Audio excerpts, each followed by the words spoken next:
দলের নেতাকর্মীদের বিপদে ফেলে ভারতে পালিয়ে যাওয়া সাবেক প্রধানমন্ত্রী শেখ হাসিনা ফের একই খেলায় মেতেছেন।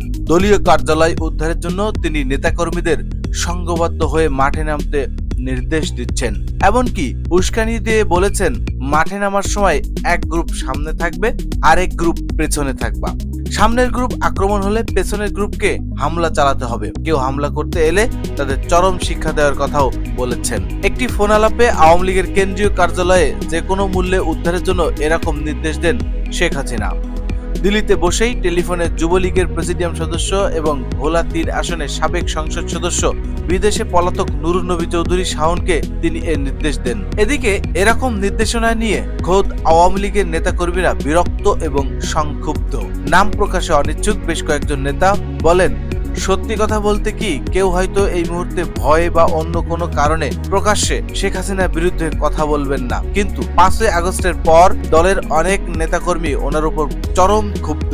কারণ ওনার এবং ওনার আশপাশে থাকা কিছু হাইব্রিড আওয়ামী লীগের ভুল ও লোভের কারণে আজ দলের এ চরম পরিণতি দেখা দিয়েছে। তারা বলেন, তিনি এবং তার পরিবারের সদস্যদের তো কিছুই হয়নি, তারা তো ভালোই আছেন, কিন্তু প্রশ্ন হলো তিনি কিভাবে দেশের লাখ লাখ নেতাকর্মীকে বিপদের মধ্যে রেখে এভাবে পালিয়ে যেতে পারলেন। তাকে যারা ১৫ বছরের বিপদগামী করেছেন, দুহাতে লুটপাট ও দুর্নীতি করেছেন, তাদের অনেকে তার মতো বিদেশে পালিয়ে গেছেন, অথচ খেসারত দিতে হচ্ছে সাধারণ নেতাকর্মীদের। ফলে তার মতো পলাতক নেত্রীর কথাই কেউ আর মাঠে নামবে না, বরং ভবিষ্যতে আওয়ামী লীগ করবো কিনা এবং করলে কিভাবে, কাদের নেতৃত্বে কোন আওয়ামী লীগ করব, সেটিই এখন প্রধান বিবেচ্য বিষয়।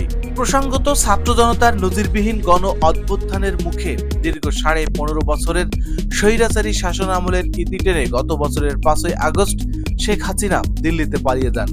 সেই থেকে এখন পর্যন্ত তিনি মন্ত্রী পদমর্যাদায় ভারত সরকারের আশ্রয় প্রশ্রয়ে আছেন। এরপর মাঝে মধ্যেই মোবাইল ফোনে আওয়ামী লীগের নেতাকর্মীদের বিভিন্ন দিক নির্দেশনা দিচ্ছেন ফের রাজপথে নামতে, এমনকি বর্তমান অন্তর্বর্তীকালীন সরকারের বিরুদ্ধে সক্রিয় হতে উস্কানি দিচ্ছেন। টেলিফোনে শেখ হাসিনার এরকম একাধিক কথোপকথন বিভিন্ন সামাজিক যোগাযোগ মাধ্যমে মাঝে মধ্যেই ভাইরাল হতে দেখা যাচ্ছে। প্রিয় দর্শক, পতিত স্বৈরাচারের সাবেক প্রধানমন্ত্রী শেখ হাসিনার এমন উস্কানিমূলক বক্তব্যের ব্যাপারে আপনাদের মতামত আমাদের কমেন্টসে জানিয়ে দিন এবং প্রতিদিনকের সংবাদ পেতে আমাদের এই চ্যানেলটিকে সাবস্ক্রাইব করে রাখুন। ধন্যবাদ।